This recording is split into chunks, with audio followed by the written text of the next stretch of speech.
What is up to my casting couch? Today I'm going to talk to you about an important concept called genuine desire. Now this sounds very obvious. Of course, who wouldn't want genuine desire from a person that they're interested in? Having interest from a person who genuinely likes you for you and just you. Someone who's so down for you, they're willing to come along for the ride, sleep under a bridge with you if it came to it. That's honestly the type of dynamic that we should be striving for. However, a lot of us aren't approaching things that way. It is because guys are allowing for things to not be genuine. We're seeing women's behaviors turn more escorty, more transactional, more unladylike. It's our fault that this type of shit is happening. Why? Because we're making it so available and obvious. We're leaning on resources, money, lifestyle, opportunities. Now, of course, it's a very natural intuition to do this as men. We've been built to protect and to provide. However, I want to spell out the nuance for you today of when it is appropriate to offer these things versus when you're just digging yourself a fucking hole. Today I met a girl and she was telling me about the situation that she was in. Basically, she's trying to make a name for herself in the music industry. There's this guy that she met that she's kind of seeing who thinks and is acting like they're in a relationship. And this guy's gonna put her on, is flying her to one of the biggest clubs that he's gonna be performing in Europe. I'm not gonna name specifics, but she's just like, I'm not that into him. She's going along for the ride because it would be so good for her career, of course. It's a no-brainer. Now, not every girl would behave in this way, but she's not a bad person.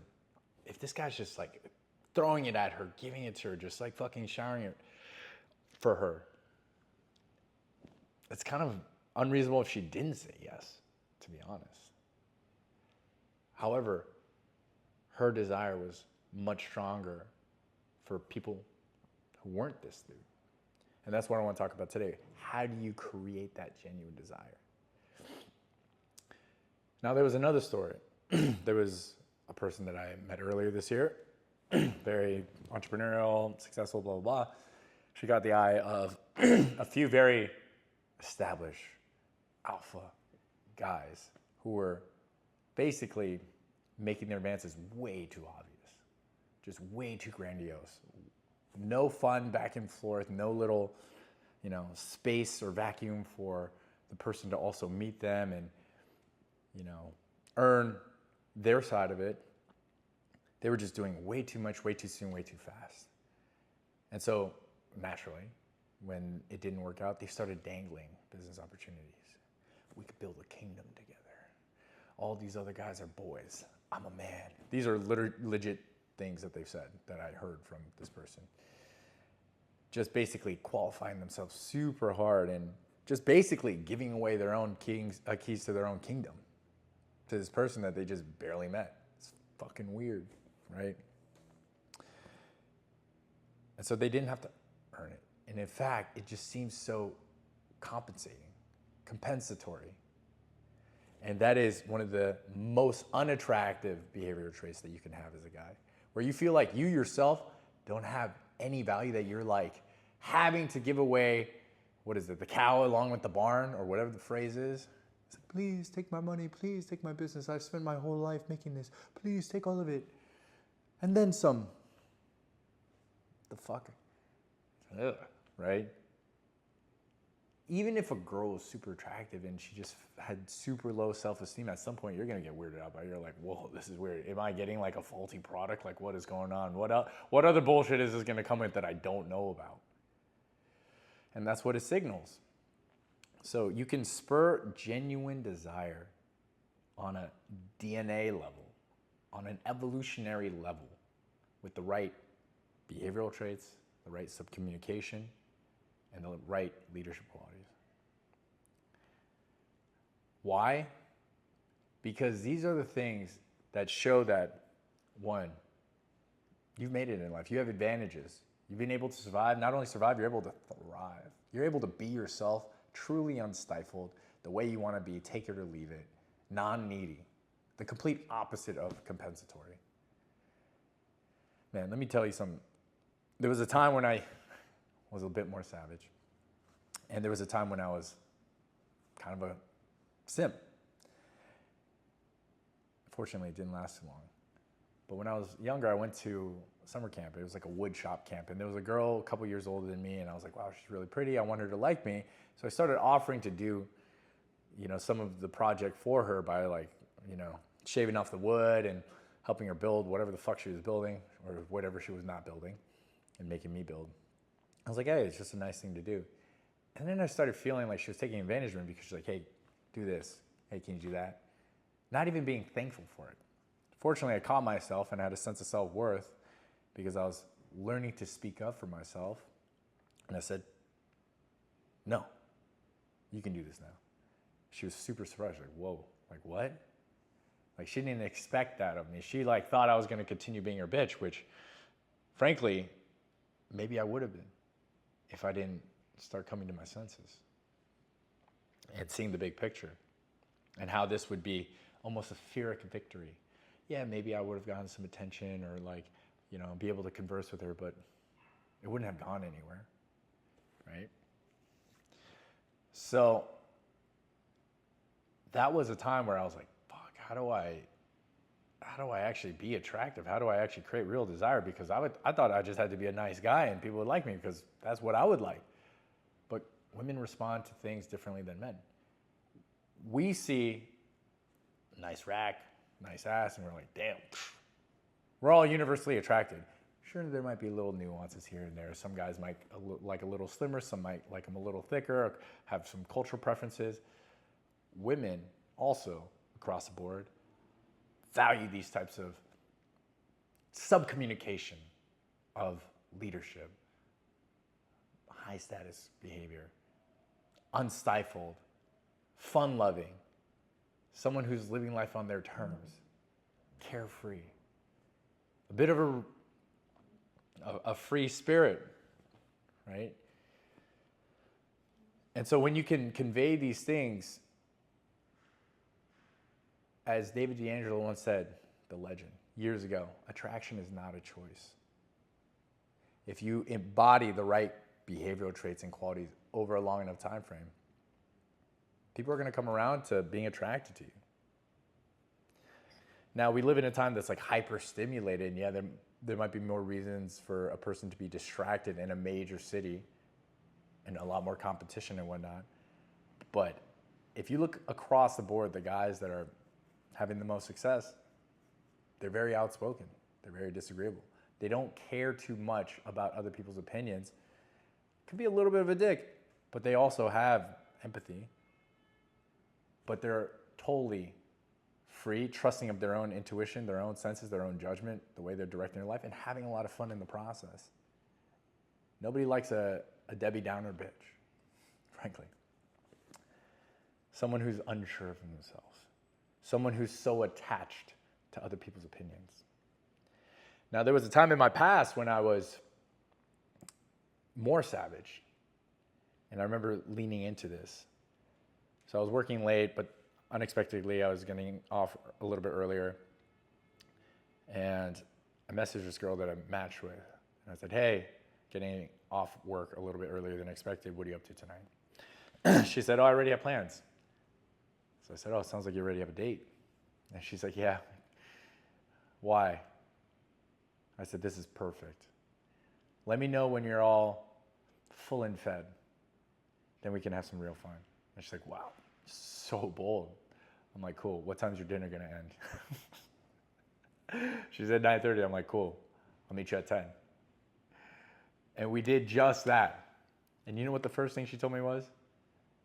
Oh my God, this guy took me out to a $300 dinner and he had the nerve to try to kiss me on the cheek. In that moment, my heart dropped and went out to the guy that just took her out. But I also was like, that probably could have been me, but I worked on myself a lot. So I'm glad I'm not in that position, and I'm aware. And you can probably guess what happened after that. And the unfortunate thing is this, is sometimes men, we have the tendency to project onto women what we'd want. Of course we want somebody who's just like kind, giving, generous, helpful, resourceful, all these things. Resourceful is a good one across the board, but logical. These are all logical value adds. Women prefer much more of an emotional value add. And so if you embody these like very gregarious, social, fun-loving, able to establish social connections, be like loved and cherished by people around you, your tribe, unless you're dating some sort of like emo, nookie, goth girl, which no knock at, if that's your type, by all means, go find love and happiness. Most women are gonna prefer those qualities. Now the emo goth girls are gonna be like, oh yeah, no, I just want to be alone. I just want to be depressed. I just want to listen to cut my life into pieces. This is my last resort. Suffocation, no breathing, don't give up. Anyway, you get my point. Like, unless you have that type and they don't want to associate themselves with the world and want to feel sad about everything, nobody wants a Debbie Downer bitch. So enjoy life. Allow yourself to love it and have fun for no reason at all. And that's probably why the guys who are out there who are just crushing it and don't even have anything going for them are having the most success, because they're having the most fun and they don't care. You have a lot of things going for you. And as someone once told me, they're like, Andrew, you're allowing yourself to accurately feel as confident as you think you should be, which is pretty high, but you can allow yourself to be delirious. One, because why not? Who cares? You're just having fun. Two, other guys are doing it. Three, like, what do these people that you're meeting really have over you? Really, like, on a personal, emotional level. Yeah, there's always gonna be people who are like richer, like smarter, fitter, this or that, but like, we're all people at the end of the day, and we can all feel good about who we are and the present moment. Why is there a cap? Who cares? Just enjoy the moment.